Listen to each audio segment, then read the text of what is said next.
Bonjour à tous. Alors à force de répéter, on aurait parfois peur de vous lasser. Donc aujourd'hui, on a décidé de laisser la parole à des gens formidables, car il y a des associations qui ont des démarches originales, et vous allez le voir ce soir, puisque nous allons parler de l'association Agir ABCD, et nous avons le plaisir d'accueillir Dominique Corcol.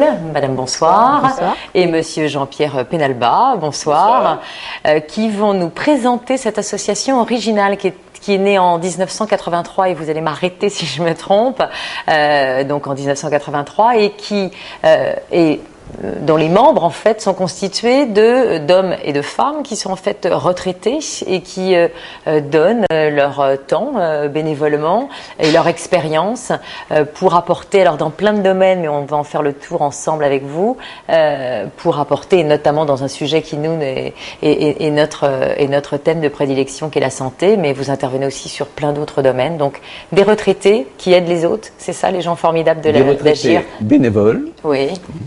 Qui essaient de passer leurs compétences, ce qu'ils ont acquis au cours de leur carrière, Oui. et au profit de personnes qui en ont le besoin, au profit de... C'est pour les gens plutôt effectivement démunis, c'est ça, j'ai pas précisé. Ce sont des actions de solidarité. D'accord. Alors vous intervenez, je crois, sur de nombreux, parce que vous êtes plus de 3000 en France, il y a 140 Oui. personnes en Aquitaine ici chez nous. Rien caché. Ah non, je me suis renseignée avant. Oui. Agir ABCD au niveau national, c'est environ aujourd'hui 4000 personnes. 4000 personnes. Environ 4000 personnes nous avons une organisation très décentralisée. Qui est de l'ordre de 120 endroits, enfin en France, ça en vient. 120 que ce soit des comités, en antennes, fait, un ou peu que comme, ce soit des délégations départementales D'accord. sur toute la France. Et chaque délégation travaille avec des acteurs locaux. On recherche à travailler avec toutes sortes d'organismes, toutes sortes de...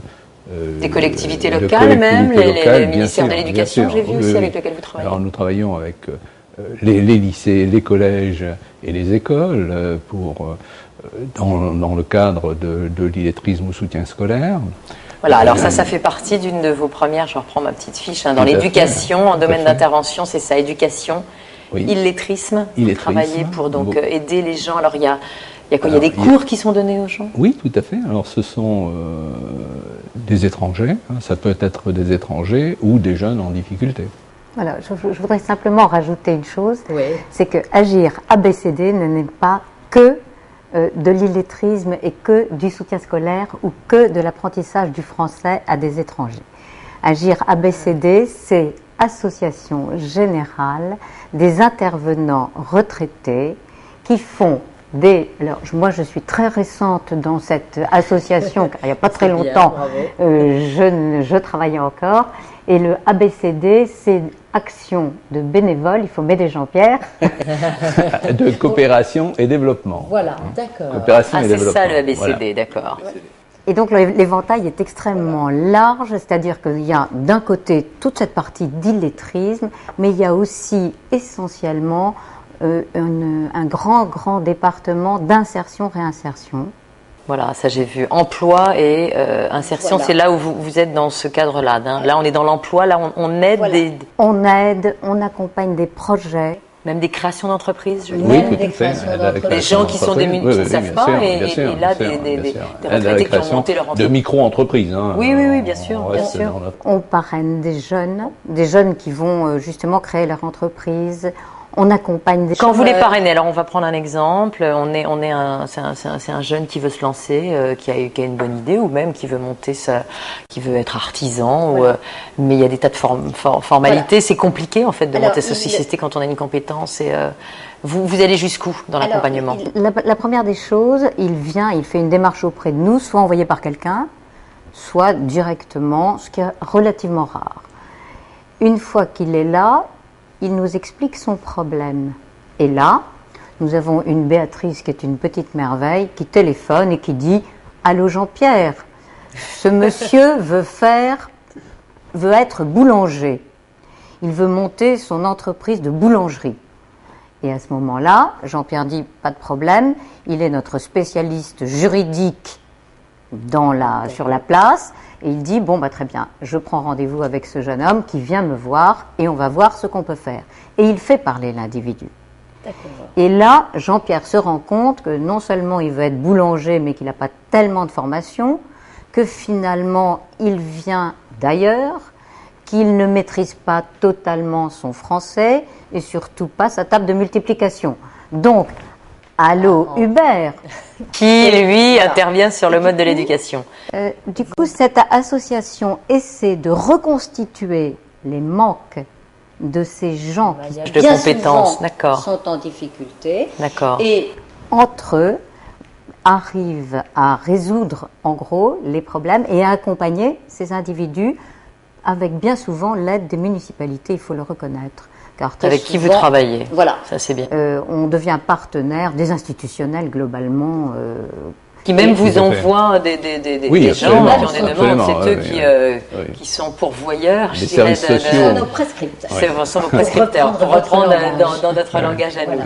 Alors justement, merci de la transition que vous me permettez de faire, puisqu'on a vu l'éducation, l'emploi et l'insertion, la création d'entreprises. Je suis désolée, c'est vrai que comme vous intervenez sur beaucoup de sujets, il faut aller un petit peu vite. Protection sociale et santé, vous intervenez à quel niveau? Alors je sais, et on avait reçu dans cette émission Dominique Sanchis, qui intervient sur la caravane sécurité routière, sur laquelle je crois vous intervenez aussi. Tout à fait, oui. Est-ce que protection sociale et santé, c'est donc la sécurité routière? Est-ce qu'il y a d'autres domaines aussi sur lesquels vous intervenez? Il y a l'aide, bien sûr, aux personnes âgées.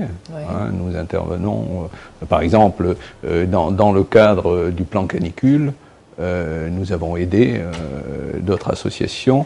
Nous avons une démarche aussi de soutien vers le milieu associatif. Donc, nous aidons des associations dans ce cas-là, puisque nous sommes des bénévoles issus de milieux différents, et nous avons aussi bien des personnes issues de médecine ou autres. D'accord, donc là ils peuvent effectivement même faire le lien entre des associations qui ont des bonnes initiatives selon vous et qui et là par exemple quand c'est caravane sécurité routière. Pardon, il y a encore un domaine, je vous demande pardon, mais il y a encore un domaine qui me paraît important, c'est que nous avons créé un système de mutuelles, enfin nous avons du moins négocié avec un certain nombre de mutuelles des tarifs particulièrement intéressants pour des gens qui jusque-là étaient au RMI et avaient droit à la couverture universelle, SAMU, et quand ils se mettent à travailler et qu'ils sont juste avec le SMIC simplement, ils n'ont pas du tout la possibilité de cotiser à une mutuelle. Et donc nous avons réuni un certain nombre de mutuelles avec lesquelles nous avons décidé de créer des forfaits à minima pour que ces gens-là puissent être couverts. Par exemple. D'accord. Voilà. Vous allez jusque-là, même dans effectivement, vous allez taper aux portes pour défendre les intérêts en fait. On a besoin de tous ceux qui sont autour de nous. Tout seul, on peut rien faire. Allô Jean-Pierre, allô Hubert, ça suffit pas. Tout seul, on peut rien faire. Et tous ces gens-là, de la même manière que pour la sécurité routière aussi, nous avons besoin dans nos actions de sécurité routière autres que cette caravane. Voilà. Et nous toquons aux portes et c'est nous qui faisons les démarches et qui les aboutissons. D'accord. Alors, si justement il y a des messages à faire passer là par rapport à l'association, hein, puisque c'est vous qu'on veut mettre à l'honneur aujourd'hui. Alors on laissera évidemment vos coordonnées à la fin de l'émission, mais je crois que c'est important aussi de dire comment les gens pourraient vous aider, parce qu'une association, on le sait, alors c'est votre bénévolat et vos bonnes intentions et votre énergie. Hein. Maintenant, parfois, ça ne suffit pas, on le sait. Il faudrait quoi encore le petit coup de plus? Alors pour nous, ce qui manque cruellement aujourd'hui sont les adhérents. Parce qu'on est sollicité par des quantités de gens qui vont plus ou moins mal, je ne dis pas plus ou moins bien, plus ou moins mal.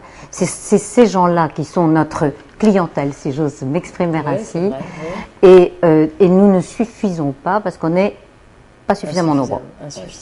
Donc, d'accord. Donc là, il faut du monde. Voilà. Il faut que ce soit des bénévoles retraités. Il faut qu'ils soient bénévoles, il faut qu'ils soient retraités ou pré-retraités parce qu'ils ont beaucoup de temps. S'ils sont dans la vie active, ils peuvent venir, mais ils n'auront que peu de temps à consacrer.